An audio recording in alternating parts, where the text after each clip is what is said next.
আসসালামু আলাইকুম রহমতুল্লাহ।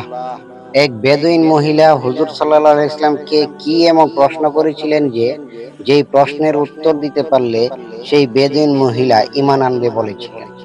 তাই ভিউয়ার্স, আপনারা সকলেই ধৈর্য সহকারে এই প্রশ্নটি মনোযোগ দিয়ে শুনতে থাকুন। বিসমিল্লাহির রহমানির রহিম। এক বেদুইন তার কাপড়ের আস্তিনের ভিতরে কিছু লুকিয়ে হুজুর সাল্লাল্লাহু আলাইহি ইসলামের খেদমতে হাজির হলো এবং বলল, হে মোহাম্মদ, যদি তুমি বলতে পারো যে আমার আস্তিনের ভিতরে কি আছে, তাহলে আমি স্বীকার করব যে তুমি সত্যিকার নবী।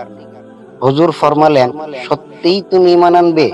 সে বলল, হ্যাঁ, ঠিক, আমি ঈমান আনব। হুজুর ফরমালেন, তাহলে শোনো, তুমি এক জঙ্গলে দিয়ে যাচ্ছিলে, পথের ধারে এক গাছ দেখলে, সেখানে কবুতরের বাসা ছিল। সেই বাসায় কবুতরের দুটি বাচ্চা ছিল। তুমি বাচ্চা দুটি ধরে যখন নিয়ে আসতেছিলে, তখন স্ত্রী কবুতরটি তা দেখে তোমার উপর ঝাঁপিয়ে পড়ছিল। তখন তুমি সেটাকেও ধরে ফেললে। এ মুহূর্তে সেই স্ত্রী কবুতর ও বাচ্চা দুই তোমার কাছে তোমার কাপড়ের আস্তিনের ভিতর লুকিয়ে আছে।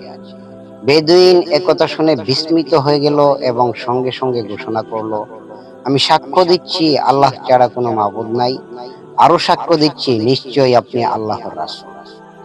আমাদের হুজুর সাল্লাল্লাহু আলাইহি ইসলামের কাছে কিছু গোপন ছিল না। একজন অজ্ঞ বেদুইন এটা জানতো যে যিনি নবী তিনি অদৃশ্য জ্ঞানের অধিকারী হন। কিন্তু জ্ঞানী গুণীর দাবিদার হয়ে যে নবীর জ্ঞানকে অস্বীকার করে, ওর থেকে বড় মূর্খ ও কাণ্ডজ্ঞানহীন আর কেউ হতে পারে না। আল্লাহ পাক আমাদের সকলকে হুজুর সাল্লাল্লাহু আলাইহি ইসলামের সুন্নাহ মোতাবেক আমল করার তৌফিক দান নসিব করুন।